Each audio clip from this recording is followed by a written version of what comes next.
Well, we're just back from 2 days riding in Victorian high country, about 700 kilometres worth for the all-new Husqvarna Norden 901 launch here in Australia. And pretty exciting time, you know, like first time for Husky, who's been into the KTM group now for 10 years. First time that Husqvarna has actually got, you know, like a machine in that adventure bike market. So look, I think before I get on to talking about the bike itself, it's kind of like, you know what, you just got to think about the last 2 days, you know, like it's been like an advertisement for the high country. You know, this Victorian high country, I'd forgotten how amazing it was, both road and off-road. You know, if you're in the game of wanting to go and have new experiences, meet new people, see amazing terrain, go through some elevation changes, the last couple of days has been a reminder that adventure motorcycles are just without peer when it comes to offering you that experience. You know, we're with a group of 10 guys here on the media launch, and yeah, we had an absolute ball. So I just wanted to, I guess, sort of say that first up. So, but look, we're here to talk about the bike. Pretty exciting. So let's, I guess, put the thing in context. Obviously, adventure, the market segment is a broad one in terms of, you know, what the offerings are, what the prices are, what they're there to design to cater to. So let's put this new Norden 901 in context. And look, the last thing that the people at Husqvarna want to hear is a direct comparison to, you know, KTM's 890 Adventure or 890 Adventure R. But the reality is that this machine shares the same platform. It's got the same 889cc parallel twin engine. It's got the same frame and a lot of the same componentry on it. Looking at the thing, it's quite clear that the bike is actually significantly different, you know, in terms of the fairing, the seat. Probably the easiest way to explain it is that it's somewhere in between the 890 Adventure and 890 Adventure R. And what I mean by that is, you know, putting the bodywork aside for the moment. Chassis, like head angle, is the same as the Adventure, the more road-going 890 Adventure. Seat height, somewhere halfway in between the 890 Adventure and Adventure R.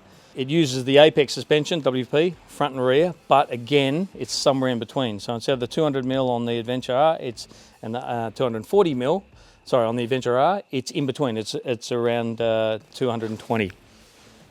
So I guess that'll give you a bit of an idea, and you know, at the same time, without compromising the ground clearance on the thing. So it's inevitable that people are going to compare it to a KTM, but in a lot of ways, you know, it's its own, you know, character. It's its own personality.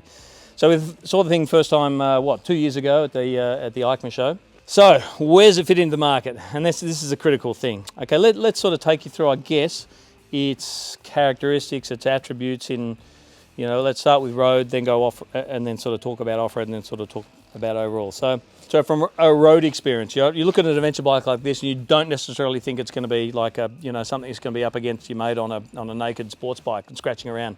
But you know what? It is. Straight up, it is. It runs the Pirelli Scorpion STR tyres.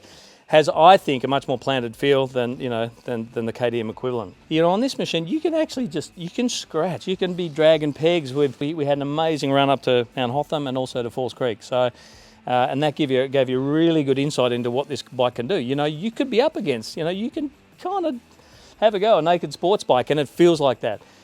You know, the other things that really jump out are the brakes, really good feel.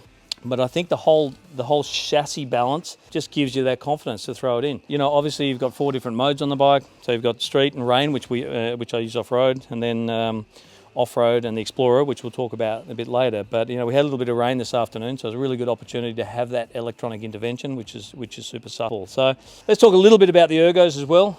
Seat is actually way more comfortable than the KTM equivalent. So either the 890 Adventure or R. It's wider, a little bit lower to the ground. You got a 20mm opportunity to sort of raise and lower the thing. Interestingly, we all started off with it lower, and it's actually really nice to be able to tuck into corners. We all ended up with it, or I think all 10 journos ended up with it 20mm higher.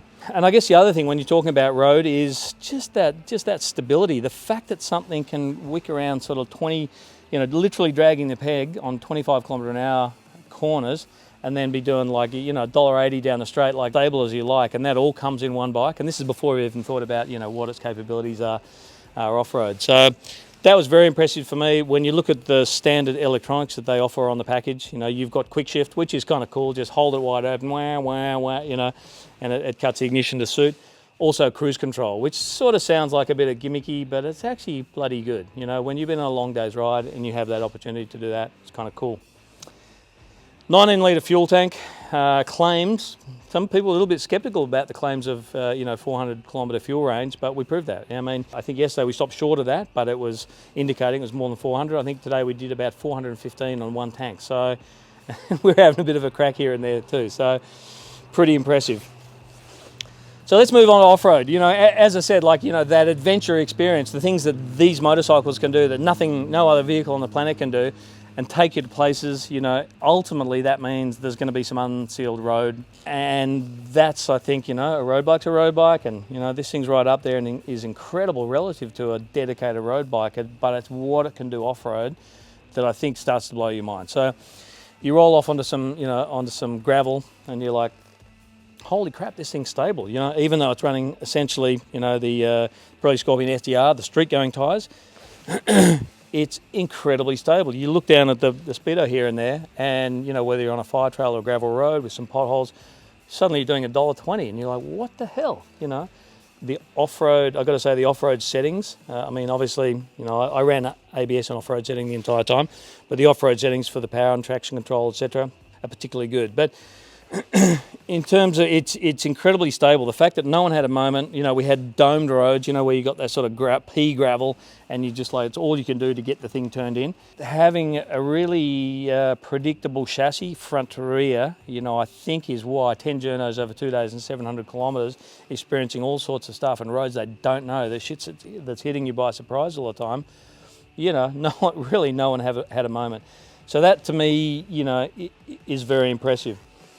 I guess probably what detracts from its off-road, performance, and I use that word loosely, is that it gets a little bit wide. So if you want to get back on the bike for a big downhill, it does sort of flare out a bit. On the plus side, what that gives you is a wide, super comfortable seat. And as I said, the electronics, the intervention of the electronics is great.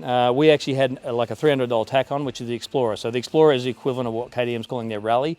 So essentially what that does is, it opens up another realm of electronics whereby you can control your throttle control and your traction control through a 1 through 9 slip ratio. So that's pretty cool to play around with. But I think ultimately what you do is you end up finding a setting you really like for sort of certain sorts of terrain and kind of sticking with it. But obviously, I think when you look at the Australian adventure market, when you talk to Europeans, manufacturers, and they're like, what you guys do on your adventure bikes in Australia is unique, In their minds, Australians and Kiwis and South Africans to some extent too, and treat these adventure bikes, or what they say is like enduro bikes. So the litmus test in a lot of ways is what these things will do when you take them really off-road, when you're hitting erosion mounds, when you're into some sort of snotty, sort of muddy stuff, etc. So, we had our fair share of that kind of terrain over the last couple of days as well. So given that it runs the WP Apex suspension, which is the down spec stuff compared to the Explore, that is on the 890 Adventure R, you kind of expect that it falls short of that. But having said that, it's got more suspension than the 890 Adventure, the standard street going one, and it's pretty bloody competent, not just on potholes, when you're on gravel roads, not just in little rocky sections, but when you're hitting some sort of sharp, jagged rocks and you're jumping the thing, etc. It's pretty bloody impressive. I guess, in a lot of ways, we kind of made the mistake in a way. There was two bikes that were equipped with the Explore Pro, which is 240mm, and the Explore Pro Rally, 270mm, which are both cone valve forks and a different shock, and and that was actually mind-boggling how much better that made the thing, But it's just interesting that Husqvarna's actually designed these bikes. I think, for instance, the last couple of days' ride was 60 road and 40 off-road, and that I think is what this bike is. Okay, call that adventure tourer, adventure travel, however you want to couch it. That is what this bike's all about. So for the guy who's sort of really hardcore and really, rode his mate's 890 Adventure R and goes, thank Christ I had that sort of suspension that saved my ass when I hit that erosion mound. It just gave me that margin when I hit shit that I didn't see. Yeah, you can add it to this bike, but you're probably better off going for that bike. And the really interesting thing was, the Husqvarna dealers were coming up here, were here for 2 days before the media launch, and from those guys, they're like, pitch this bike, where does it sit, and those guys are great because they see the brochure on the one hand, they're also at the coalface with, with consumers on the other, so they're like, This bike is the bike that, you know, for somebody who the 890 Adventure R is maybe a little bit too hardcore. They don't necessarily, you know, that's shrouds and it's full on, it's got suspension they don't necessarily need. This bike comes with a really good electronics package, doesn't have that suspension, but you can upgrade it if you really want to. So, and I think, you know, the level of excitement for Husqvarna dealers who finally have a pony in the races, I think one of the guys said to me, is incredible. That after 10 years as being part of the, you know, the KTM group, finally to have, yeah, sure, they've had the 701 long-range enduro model, but now finally to be in this adventure, touring, midweight travel market is a huge thing. So like I said, I think, you know, the KTM group, which includes GasGas, Husqvarna, and KTM, they don't want us to be comparing this directly with the KTM. It's inevitable because it shares a lot of the componentry together. So we have to talk about it in that context. But what they want is to talk about it in terms of stealing sales from other brands. So, you know, if you don't like the 890R, instead of going to another brand, they want you to come onto this thing. Instead of buying a 10 or 8, they want you to come to this thing. So, and I think you really, for the adventure market, you're talking about bikes from sub $20,000 to the best part of $35,000, $40,000. So it's what you get for your money. And that's, I think, the other thing that I got from dealers. They think for 25 grand, plus, you know, plus change, this thing, what it's equipped with, what it comes with, what it gives the consumer, you know, out of the box, they're really excited they can do that. You know, there's always this sort of KTM group versus Yamaha and the Tenere, and I guess the KTM group, they're always the big sellers, you know, in this particular segment. So there's always that you know, healthy rivalry between the guys. So you're paying the best part of $20,000 right away now for a Tenere 700 and 25 here. And I think a lot of dealers and certainly the marketing department from the KTM group and Husqvarna are saying, that differential, you know, is easily justified. Look, what I can say is, you know, it's really interesting that when you get to the end of a launch and no one's had a whoops-a-daisy and everyone's got a smile on their face and we've covered all sorts of terrain and there's very few shortcomings you can talk about the bike. Sure, you can point to the suspension once you've tried the, you know, up-spec pro stuff that cost you $8 grand.